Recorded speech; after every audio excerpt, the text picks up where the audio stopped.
guys. Harry, you guys don't seem to get easy cup draws. What did you make of AC Milan and the threat that they pose?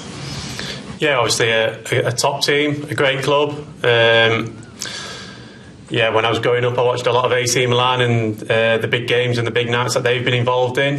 So it's an exciting time for us. We want to play the best. We want to test ourselves against the best teams, and I feel like they're one of the best teams in the competition. So we're looking forward to it.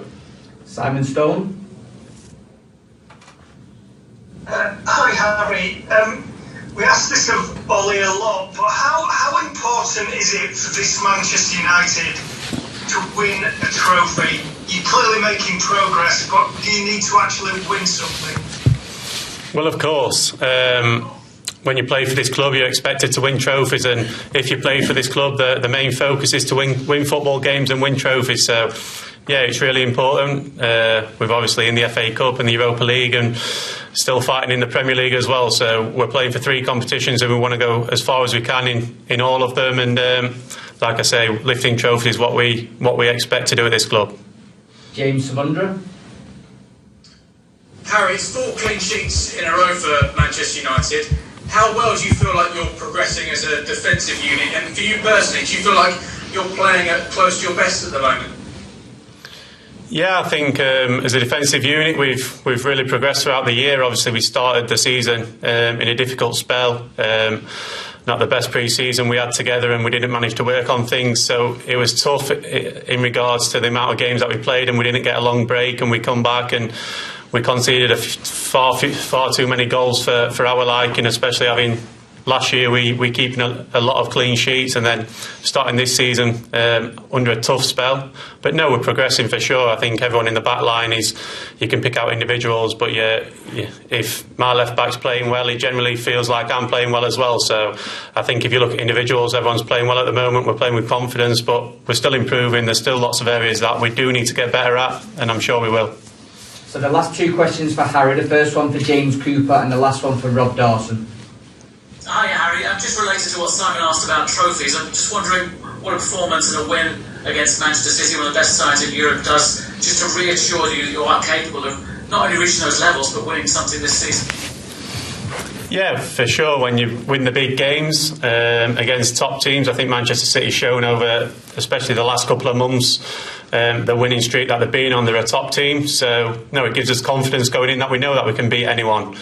We've felt like that for around a year now, so we've always know that we're capable of putting in these top performances. How many times can we reach that level? That's what we need to obviously start looking at and start doing ourselves now, but that's down to us as players, because the levels that we can reach, we know we can get there. Rob Dawson. Hi, Harry.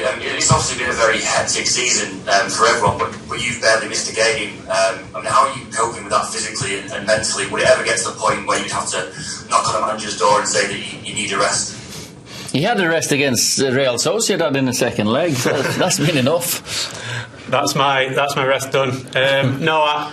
Obviously, if it gets to a point where I feel like my body needs a rest, I would speak to the manager. But at the moment, I feel good. I feel mentally good. I feel physically good.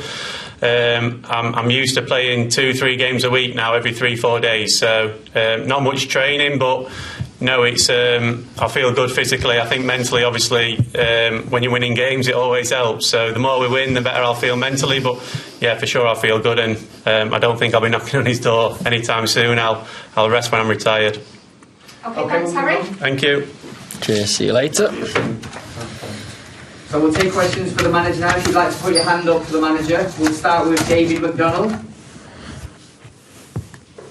Hi, Ole. Just following on from the questions about winning a trophy there. You said on Sunday, obviously, the team is better than it was 12, 18 months ago. You're, I think, 12 points better off in the league. You're on course for second. Is the next stage a trophy? And if you were to win one, how much would that improve the team in terms of next season, in terms of the winning mentality and really pushing for the title? Well, of course, for a team, when you win something, it does something to you. I was part of, not a big part of it, but when we towards the end of my career, Sir Alex built a new team, and Nemanja Vidic and Patrice Evra's first win was a Carling Cup win, or that spurred this team on. Then we won the league the following season. So of course I feel also that it can be a catalyst to something bigger and better. We need to get there at some point, and when you're in the Europa League, you want to go as far as you possibly can and go all the way. Last season, the defeat in the semi was a bitter pill to swallow. Simon Peach. Hi Ollie. I was just wondering if I could get your reaction and your take on the appointments of John Birdstar and Darren Fletcher in these new positions and how staying. And just also, will Darren stay part of your coaching setup for the time being? Yeah, Darren will still combine with the coaching. Of course, maybe a little bit less on the coaching side. And I'm very happy that we've made this decision and the announcement. Of course, I've known about it for a little while. I've known John since I came. He was here when I came, and he's now, it's more of a formal role, more say the title, job title. He's still been working behind the scenes, and I work well with him. It's a cultural fit. We know we're a work in progress, and what we're doing, we just want to improve on and better. So very happy with what we have. So we still got the continuity of the last few years, but still got new ideas and fresh thinking with Fletch, who has been at the club before and come back now. James Cooper. Hi Ollie. Usually the theme throughout your time at United, when things are going well, someone says something. Edison Cavani's dad has now talked about the contract issue and him not staying perhaps next season. What have you got to say? What do you make of it? Well, Edison's fully focused on being available for us and working really hard to get fit.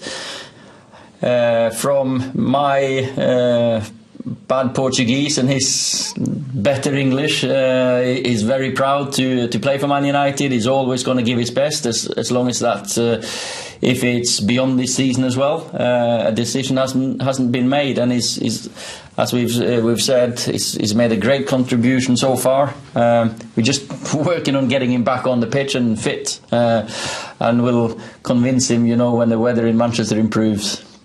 Per Carlson. Yes, hello. Hi.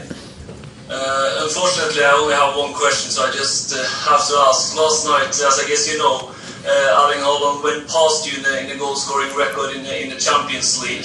I know you've spoken a lot about him before, but I have to ask again, just how big is the achievement of what he has done, and are there any more superlatives to describe him and what he's doing? It was just a matter of time before he scored more goals than me in the Champions League anyway. That's but at the age of 20, to achieve the amount of goals he has, fantastic. There's not many more superlatives anyone can use out there, and whatever I want to say to him, I'll say in Norwegian directly to him. Frederick Fitzville. Ola. Hi. Both of my questions have been already been asked and answered, but since Bellatle already asked, some people says that Erling has surpassed you with his 20th goal, but I think you lost one goal. That you have 20 goals yourself, but I think the Champions League have taken one away from you. The one in the qualifier against Zalgiris when it won 5-0. So maybe you're even. I don't know. That's probably a Champions League qualifier game, so it probably wasn't a proper Champions League. So maybe that don't count. So I've been told this, that, the other about records and stats and all this, and I think I've never been one to look back at records and think about it. It's now we've broken the first manager to do this, to win this. My focus is always to improve and getting better. Unfortunately, I can't play football anymore. Erling can only work on improving and keep on scoring. My focus is only on improving Man United. So I'll gladly give away all my records to improve what I'm doing now. Simon Stone.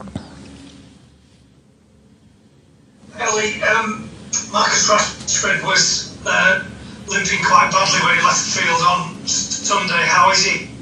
I don't think he'll be available for tomorrow. He's still getting treatment, but he didn't join in the training today. And even though I'm normally a very optimistic guy, I still think he's out of tomorrow night and probably a doubt for the weekend. But that 60-70 yard sprint recovery run just show the hunger and appetite and the spirit that we've got and the humility in our work at the moment. So it was probably worth it there and then, but you're never happy when you lose players for games. James Samundra. Ollie, if I could ask if there are any players that are back and available for tomorrow's game, and also when you look at this fixture, it feels like a Champions League game when you consider the stature of both the two sides. What challenge are you expecting, and what sort of test will it be for your side? Well, I'm not sure if anyone will be back now. David is not available. Donny, no. Paul, no. Edinson, maybe, but probably not. Juan, no. And Marcus, maybe, but probably not. So similar to Sunday, but maybe we've lost Marcus. And you know the tie when you draw AC Milan, Man United, AC Milan, that sounds Champions League like. And I've had the ultimate admiration for AC Milan as a club for many years. They've got tradition, history, quality, absolute class act, and they've rebuilt again now, really challenging at the top, and it's nice to see them being back up there. Laurie Whitwell. Hi Ollie. I know the focus is AC Milan, but I just wondered if you watched the FA Youth Cup match tonight, and if anybody in particular you might be looking at. Well, I'll be watching, of course, and we're always looking to see if anyone has got that little extra that you look for and the potential. So it'll be my focus obviously is on tomorrow, but for 2 hours you sit down and enjoy the kids. Beat Valen. Hi Ola. Hi. I'm just looking into the financial result from the second quarter, which might be described as a bit of a turning point after a difficult year financially for football worldwide. Has that changed your take on the summer transfer window slightly, and how important do you think the two new directors are going to be in terms of continuing to bring in the right talents for United? Well, of course, I think everyone in world football have been affected by the pandemic and what's going on. So it'll be an interesting window to see how the market responds. But for me, the process of our recruitment is still going to be the same with John and Darren in the new roles. It's work that we've been doing for years now anyway, with the manager, with the scouting department, with the analysis department. So that won't change at all. John I've worked well with him for years now anyway, so we keep in touch more or less every day, or at least a few times every week. So the communication is really good, which is very positive, and we're always hoping to add quality to the team, of course. Andy Mitten. Ollie, what does Darren bring? You've obviously got a good relationship with him. He's been working at the club more recently. What specifically can he bring which can improve Manchester United?